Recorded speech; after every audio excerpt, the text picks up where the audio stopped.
I remember a day when I was a head of school and COVID hit. It just hit. And I was trying to make decisions on what to do. And literally people would say, well, what are we going to do? And I'd say, well, what I thought we were going to do an hour ago, now it's changed. Things were just changing daily and hourly even, for that matter, if you recall. And there was a moment in time where I was in my office and I was talking to the building mechanic, a very wonderful spiritual man. And he said, it just kind of feels like somebody's pulling some strings, like somebody is manipulating this situation. Like it just feels too controlled. And he was right. It did feel very controlled. It felt like we're all being controlled by some sort of system or group of people, or something was clearly controlling the world. Almost like, I don't know, like the whole world was under control in that moment. But whose control were we under? Like, who manipulated that? Because I agree. Like, clearly this is under some sort of control of something or somebody. And it just seemed too, I don't know, too obvious almost. And we continue to walk down that path as humans. Like, just there's some sort of control going on. And even in that moment when I was talking to my friend, I knew who was in control. And I realized in that moment, well, it's the horsemen. It's the horsemen of the apocalypse. It is literally angelic things manipulating the world. It was literally a manipulation of the world, like almost kind of like, all right, we're going to start moving down this path. Because even, as we go into these elections, God anoints the kings and he builds them up and he tears them down as he chooses. Specifically, David declares it, Daniel declares it, other psalmists declare it, Moses declares it, Jesus declares it. It's clear. Like, if you don't think, like, people really struggle with that. They really struggle with this concept that he's in control. Because, and I don't mean to get sidetracked, we'll go back to kind of who's really controlling this and why is it going the way it's going. But he is in control of the kings. And people say, well, so what? He anointed Hitler? Yeah, he did. And I know that's a hard pill to swallow, and he didn't tell Hitler to do what Hitler did.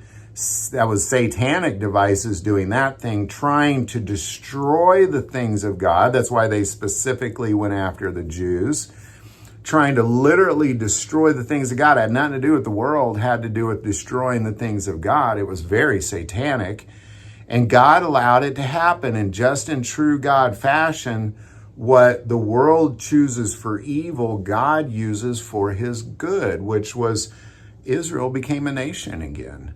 Just like he declared through Zechariah, just like he declared through Moses, just like he declared through Ezekiel, just like he declared through really almost every single prophet. I just read all the prophets. Almost every single one at some point said this is going to be an event that's going to happen. And God used the satanic wickedness of the world to advance the goodness of his kingdom, to advance the coming of his kingdom.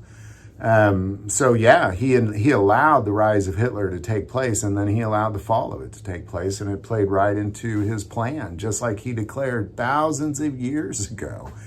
So, yes, he does anoint the kings, and it's all for his glory. He will even anoint the Antichrist. The Antichrist will be a God-anointed king, leader, president, whatever you want to call him. He's going to be an anointed, like God is going to allow that to happen, even though it's clearly very satanic. He's going to allow it to happen to advance his kingdom, to advance his plan. We've read the plan. We've read the book. You can read how that plays out. Of course, he is in control. We're just dealing with principalities of wickedness here on this earth, and he's allowing some things to happen. And when the timing's right, he cuts that king down. I mean, if you read all of Kings and Chronicles, it's just there's this constant state of wicked kings rising and falling, and good ones rising and falling, and then a wicked one rises and falls, and a good one rises and falls. So I share all this because he is in control. Like, it is the horsemen.